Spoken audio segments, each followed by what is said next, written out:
Meus amigos aqui dos canais Mania de TV, Unbox, Show de Prêmios e Canal Tá Ligado. Primeiramente, obrigado por vocês estarem aqui nos nossos canais. Na sequência, agora a gente vai deixar com você um vídeo que a gente está disponibilizando para que você assista aí.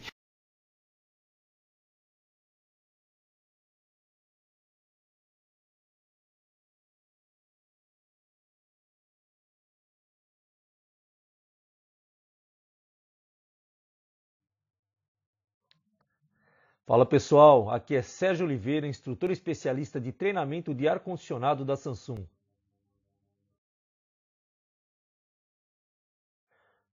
Hoje falaremos de análises de falhas relacionadas à unidade interna, à unidade evaporadora, tanto dos produtos Digital Inverter quanto do produto Windfree.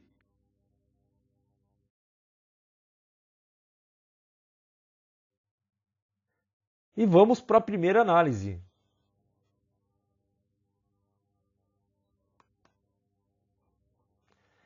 Falaremos sobre o fusível térmico da evaporadora. Uma vez que tenhamos certeza que o nosso controle remoto está funcionando perfeitamente e que as nossas pilhas estão novas, partiremos para o seguinte procedimento. A primeira coisa a saber é onde está localizado o nosso fusível térmico da evaporadora. Bem, logo abaixo dos terminais de conexão. Esses terminais é onde conecta a unidade externa condensadora com a unidade interna evaporadora. Nessa de estar conectando, pode ocorrer um mau aperto do parafuso e, consequentemente, um mau contato, e isso gera aquecimento. A função desse componente é justamente sentir esse aquecimento e cortar uma tensão de 12 volts contínua que vai para a placa eletrônica, fazendo com que não só a placa deixe de funcionar, como também a unidade interna. Aí teremos que fazer o seguinte procedimento para testar o componente. Vamos utilizar um ohmímetro. Nós vamos medir continuidade nesse componente elétrico. Da seguinte forma, podemos usar tanto o multímetro quanto o alicate amperímetro na escala de ohms. Vamos desenergizar o produto, seja ele Windfree ou Digital Inverter. Uma vez desenergizado, vamos pegar as pontas de prova desse ohmímetro e vamos colocar nos terminais desse nosso componente fusível térmico. Ele tem que apresentar continuidade. Se ele não apresentar, porque esse fusível está aberto, tem que ser substituído. Jamais, em hipótese alguma, jampeie esse componente, porque pode causar sérios danos tanto ao produto quanto até ao próprio local onde ele está instalado. Perfeito?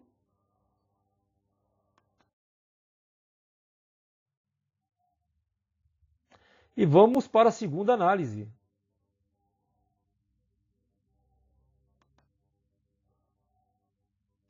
Falaremos agora sobre o eletroventilador.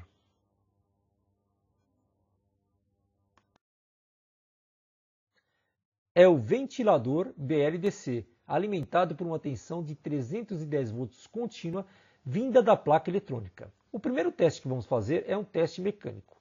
Com o produto desenergizado, ou seja, fora da tomada, vire o eixo desse motor e verifique se ele não está travado, se ele não oferece muita resistência para poder virar o eixo. Uma vez ok, vamos partir para outro teste. Retire o conector desse ventilador de lado da placa eletrônica. Retire o conector elétrico, desconecte o motor da placa eletrônica. Uma vez desconectado, pegue o ohmímetro numa escala de 2000 ohms e vamos medir a resistência ohmica entre os fios preto e vermelho. Ou seja, vamos ver de quantos ohms que tem entre esses dois fios. Você tem que encontrar uma resistência ohmica superior a 200 ohms. Feito isso, sabemos que o motor está ok.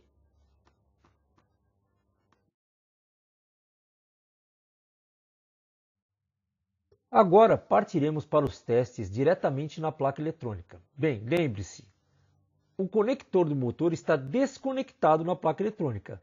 Vamos utilizar a parte de trás da placa eletrônica para fazer algumas medições. Ela vai ser muito mais fácil, porque ela tem alguns detalhes nela que fica muito mais confortável de você pegar essas tensões, ok? Pode ser feita tranquilamente nos próprios terminais do conector da placa que você acabou de desconectar, não há problema algum.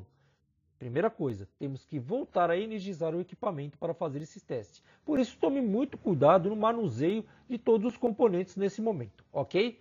Bem, faremos o seguinte, você vai ver que na parte de trás da placa eletrônica, ela tem bem onde está soldado o conector do motor, você tem uma numeração de 1 a 6. E tem para ficar fácil de você conduzir os testes. Vamos usar isso como referência.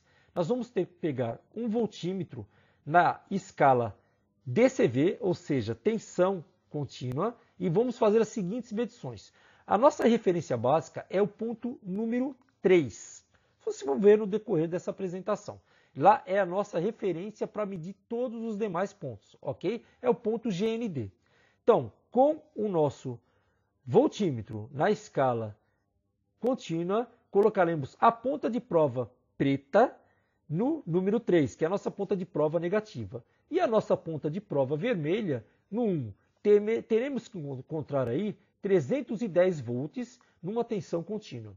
Bem, continuando com a nossa ponta de prova preta no terminal 3 e a outra ponta vermelha no terminal 4, teremos que contar aproximadamente uma tensão contínua de 15 volts. Ainda com a ponta de prova preta no terminalzinho 3 e a outra ponta vermelha no terminal 5, deveremos encontrar uma tensão em torno de 5 volts contínua. Entre os pontos 3 e 6 não encontraremos tensão alguma. É a tal da tensão de feedback. É a tensão aonde o motor avisa a placa em qual rotação ele está. Ele manda uma tensão de volta, a placa converte aquilo para X rotação. Ela vai saber a que velocidade o motor se encontra, ok? Vamos ver isso um pouco mais na prática?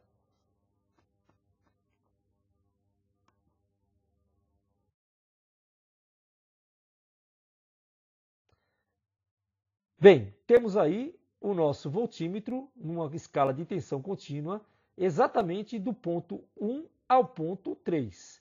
Podemos verificar que ele dá uma tensão aproximada de 310 volts, ou seja, a sua placa eletrônica até agora está ok.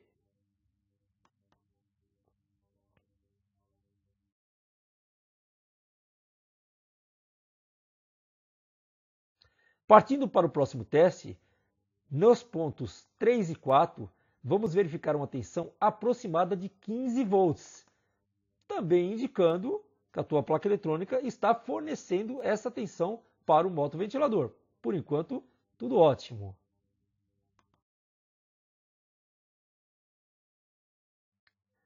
Faremos então a nossa última medição, ou seja, do ponto 3 para o ponto 5. Tem que apresentar uma tensão em torno de 5 volts contínua. Feito isso, temos a certeza que a placa eletrônica está cumprindo com a sua função, ou seja, ela está mandando a tensão necessária, todas as tensões necessárias para que o ventilador funcione de uma forma adequada. Aí, pessoal, vem a grande dica. Feito isso, você já viu que a sua placa está ok, você vai por eliminatória. O problema só pode estar no nosso motor ventilador. Substitua-o.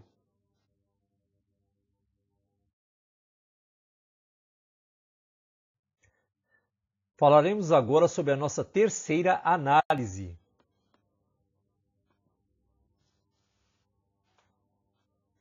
Checagem das conexões elétricas e comunicação.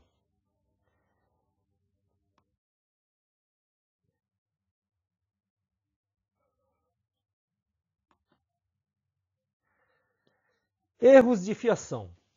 Bem, na unidade externa condensadora e na unidade interna evaporadora, temos os bornes de interligação. Aquele borne de interligação que fica na unidade interna que falamos anteriormente, né? Onde fica o nosso fusível térmico, ok? Bem, o que acontece? Temos nesse exemplo aí a alimentação da condensadora sendo interligada com a unidade evaporadora de uma forma correta, ou seja, o L e o N da unidade externa com o L e o N da unidade interna, tranquilamente até então. Quanto à comunicação, a mesma coisa. F1 e F2 da unidade externa interligado através de cabos de uma forma correta com o F1 e F2 da unidade interna.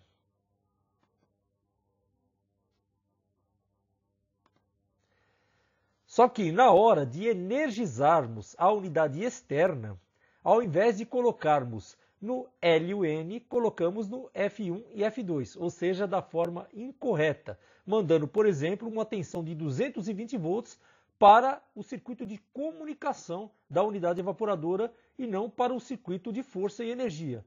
E isso causa queima da placa eletrônica, ou seja, tem que ter atenção na hora de estar fazendo essas ligações elétricas. Muito atenção nesse momento.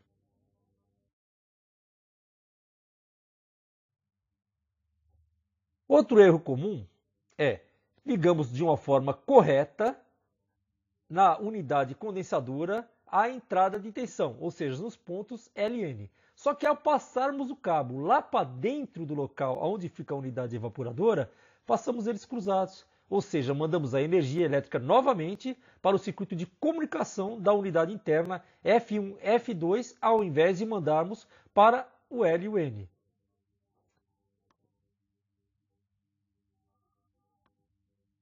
E, consequentemente, o circuito de comunicação mandamos para a entrada de força do circuito interno. Ou seja, invertemos tudo, né? O que acontece, novamente, temos um risco grande da queima da placa eletrônica. E aparecerá nesses casos, normalmente, o erro 101 ou o erro 102. Isso para equipamentos wind-free, ok? O segredo é, pessoal, muita atenção, marca os fios direitinho, enumere-os, coloque uma fita, dá um nó nele, faça alguma coisa para que isso não aconteça. Perfeito?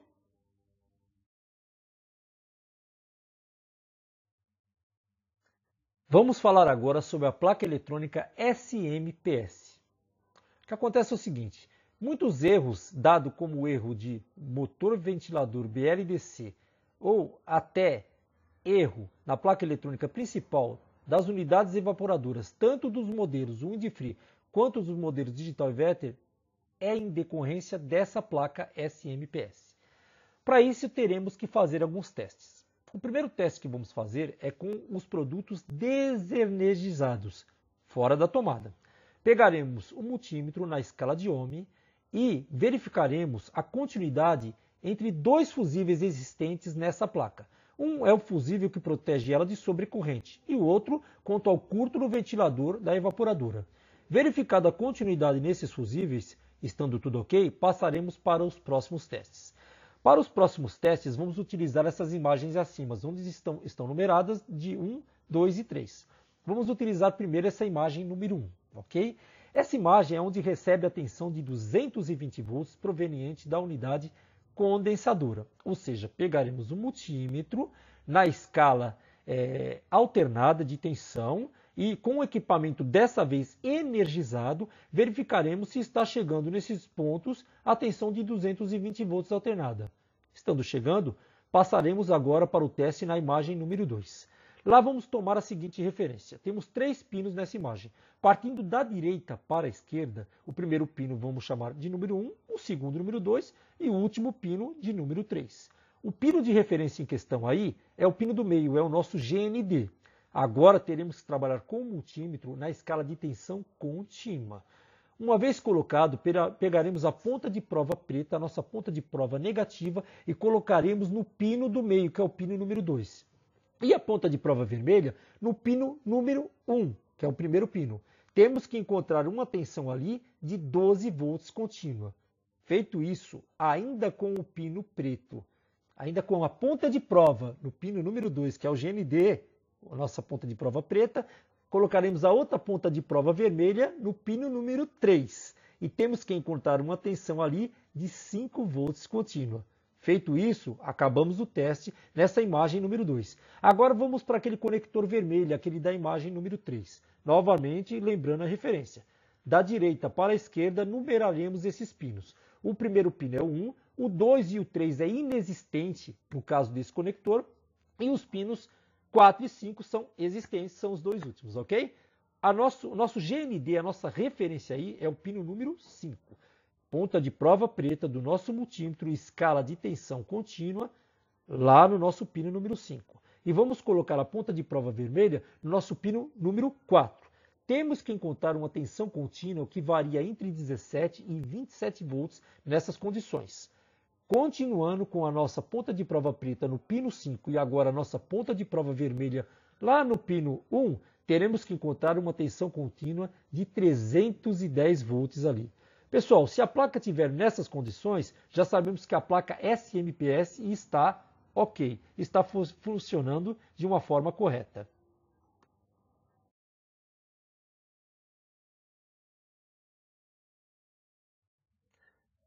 E vamos agora para a análise número 4.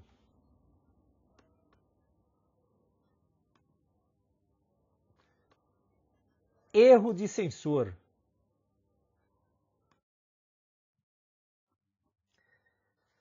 Bem, nesta imagem estamos vendo aí a nossa unidade interna de uma evaporadora do produto Windfree.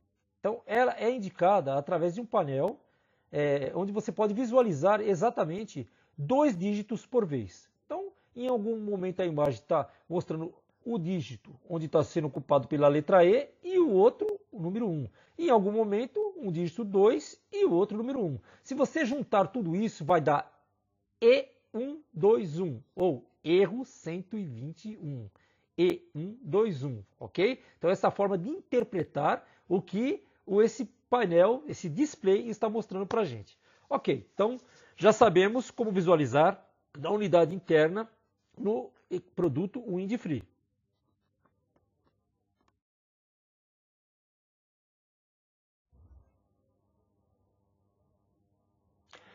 Bem, o erro 121 que vimos ali anteriormente, vindo do produto Windfree, unidade interna, refere-se ao sensor de temperatura ambiente. Bem, como testaremos isso então? Primeira coisa é saber aonde localiza-se esse sensor de temperatura ambiente.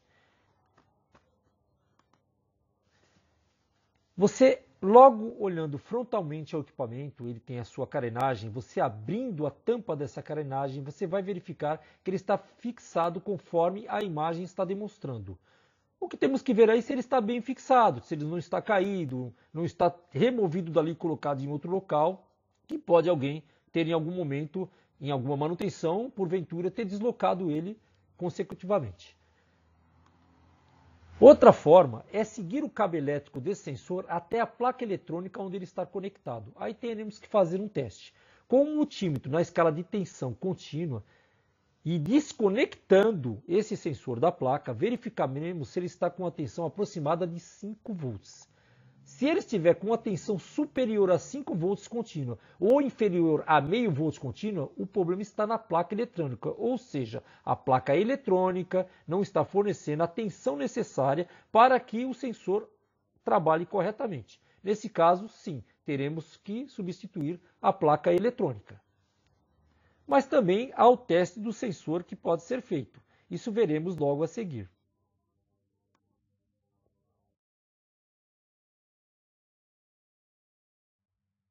Utilizaremos para isso um multímetro na escala de ohms e vamos verificar se a resistência ohmica do nosso sensor está de acordo.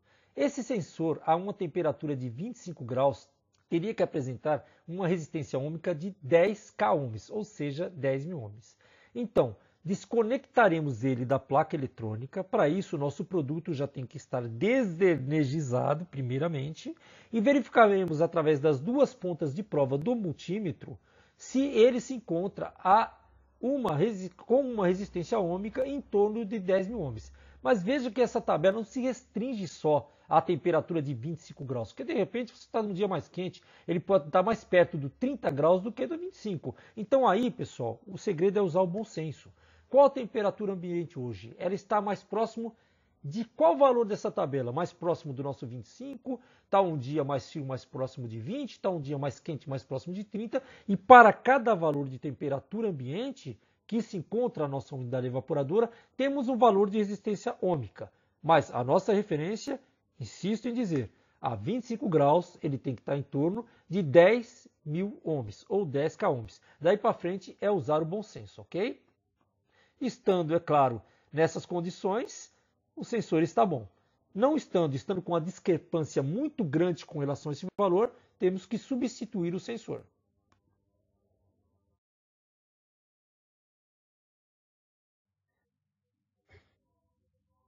Já no equipamento Digital Inverter, ao invés de ele apresentar em formato de display, ele apresenta os códigos do erro em formato de LEDs, piscando, ok?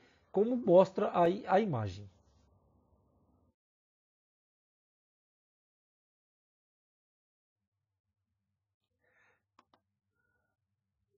Já no produto Digital Inverter, a forma de apresentar o erro é diferente. Ao invés de usar um display, ela usa LEDs piscando na sua unidade frontal, sua unidade interna evaporadora, ok? Nesse caso especificamente, trata-se do sensor de temperatura de entrada na serpentina. Ela está acusando que esse sensor está apresentando algum problema. Mais para frente veremos o local exato aonde encontraremos o significado de cada circunstância desses LEDs piscando, certo? Trata-se do portal Samsung Climatiza, que falaremos um pouco mais sobre ele ao final desse treinamento. A primeira coisa a verificar é se os conectores elétricos desse sensor estão bem encaixados. Uma vez verificado, vendo que está tudo ok, e o sensor está na sua devida posição, partiremos para o outro teste. Bem, agora trata-se de local exato aonde esse sensor é posicionado. Ele fica normalmente dentro de um fosso. É um pedaço de tubo de cobre, normalmente de 1/4, soldado na serpentina do evaporador. E ele fica encaixado lá dentro conforme mostra a imagem. Estando bem encaixado, vamos partir para o próximo teste, que seria o teste do sensor com relação às suas características elétricas.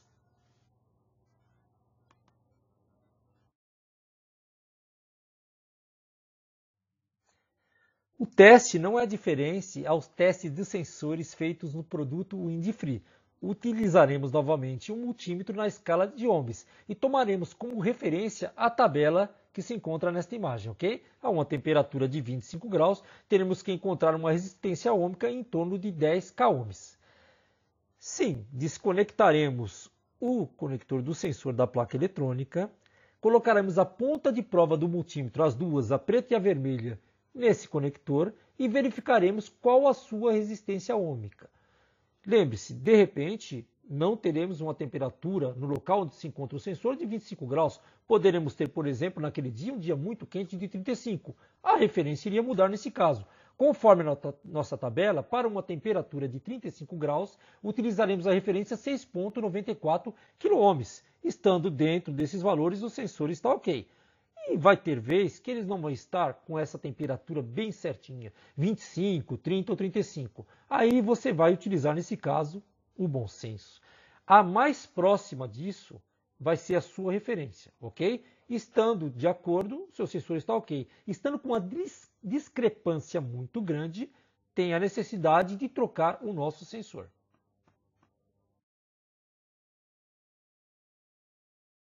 Consultando códigos de erro. Aonde vamos encontrar esses códigos de erro?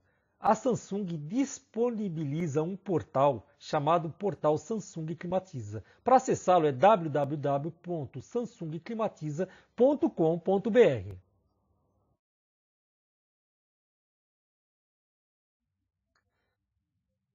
Uma vez acessado, você vai fazer o seu cadastro. Capricha na senha, coloca uma senha legal, não coloca uma senha 1, 2, 3, 4, 5, 6 não, que a Samsung dá muito valor aos dados que você, instalador, coloca nesse portal. Portanto, ela gosta de proteger isso muito bem. E não vai ser qualquer senha que esse sistema vai aceitar. Capricha na senha. Lá você vai encontrar, uma vez cadastrado, você vai encontrar descrição de produtos, características, dimensões, vídeos educativos, nossos códigos de erro, suporte técnico, download de catálogos e manuais, treinamentos presenciais e online, calculadora de capacidade frigorífica e dicas, entre outras coisas mais, ok? Bem, aí vamos clicar então, lá no nosso canto superior esquerdo, a nossa aba Código de Erros. Feito isso, ele já vai te direcionar para uma outra página, onde você vai poder optar entre produtos FJM, o Multisplit da Samsung, ou os nossos produtos residenciais, entre eles o Windfree e Digital Inverter. Clicando lá, você vai ser direcionado a clicar ou no produto Digital Inverter, ou Multiplus, ou Windfree. Vamos tomar como exemplo agora o nosso produto Digital Inverter, ok? Clicando, ele vai perguntar para você, mas qual unidade que é? Interna ou externa? Marcaremos a unidade interna. Feito isso, vai aparecer para você um painelzinho idêntico ao painel interno do produto Digital Inverter, justamente para que você coloque quais LEDs lá estão piscando. No nosso caso, seria o LED operação e timer. Você vai clicar nos dois e clicar logo na sequência ver diagnóstico. Uma vez feito isso, ele vai direcionar para você para uma tela onde te dará a descrição do problema. Vai te falar exatamente o que está acontecendo. Se sobrar alguma dúvida, inclusive ele vai te dar as ações sugeridas para que você resolva esse problema. Feito isso e não resolveu, e você ainda tem alguma dúvida, ele vai disponibilizar para você um PDF com um passo a passo para que você possa resolver esse problema, enfatizando inclusive a nossa temperatura lá dos sensores, aquela que a gente viu anteriormente, ok?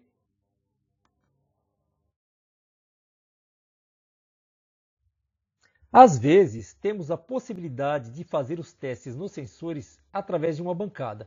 Um teste muito mais tranquilo, removendo, é claro, o sensor de lá do produto Digital Inverter ou Windfree e trazendo para mais próximo de você. Vamos utilizar um multímetro na escala de 200 k ohms ou acima disso e fazer as respectivas medições na bancada. Podemos fazer de uma primeira forma com o sensor simplesmente livre na bancada, a temperatura ambiente que se encontrar no local onde está essa bancada. Volto a dizer que a temperatura de 25 graus, a resistência ohmica apresentada por esse sensor tem que ser em torno de 10 k ohms, ou seja, 10 mil ohms. Mas para a gente garantir uma maior precisão com relação a essa medição, podemos utilizar também um copo com água. Você vai colocar um copo com água, imergir o teu sensor dentro desse copo com água, com um sensor de temperatura externo, vamos verificar qual temperatura se encontra essa água. Vamos, por exemplo, que essa água estivesse ali a 20 graus. E, é claro, estando a 20, tomaremos como referência, conforme a tabela demonstrada aí, a resistência ohmica de 12,09 k ohms, que é como deveria estar o nosso sensor. Por que utilizar o copo d'água? Pessoal, porque você fica num ambiente muito mais controlado. Se você tiver com o sensor simplesmente em cima do bancada ou até instalado no próprio produto, qualquer ventinho que der vai alterar a temperatura na ponta desse sensor e, consequentemente, vai alterar também a sua resistência ohmica. E, às vezes, você quer a coisa um pouco mais de precisão. Você quer ter certeza, realmente, que aquele sensor está bom ou tem que trocar. Então, a melhor coisa é controlar o seu ambiente. E a água, ela demora muito para aumentar ou diminuir a temperatura. Uma vez o sensor imerso lá e você sabendo a temperatura que está a água através de um termômetro, não há como ter erro, o negócio é muito preciso. Novamente falo, é interessante utilizar o bom senso, que às vezes você não vai ter uma temperatura precisa na água de 20 graus, 30 ou 35. Ela vai estar mais próxima de uma dessas temperaturas, que são as nossas referências. Por isso você vai utilizar o bom senso na hora de medir. O que tiver mais próximo vai ser utilizado como valor.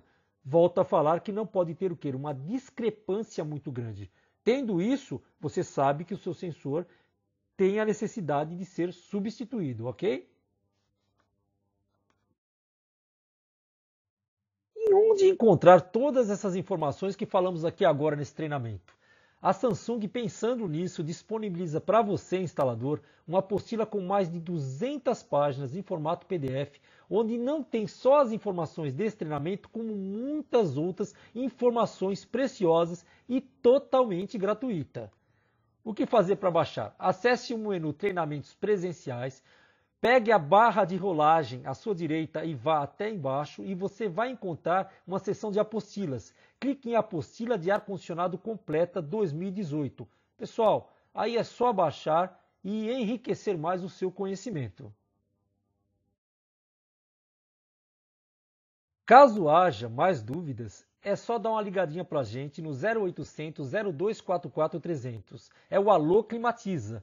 Tá lá, é como pegar na mão, pessoal. Vai te tirar suas dúvidas passo a passo, vai ter alguém com muito conhecimento especializado lá para te ajudar em campo naquilo que for necessário.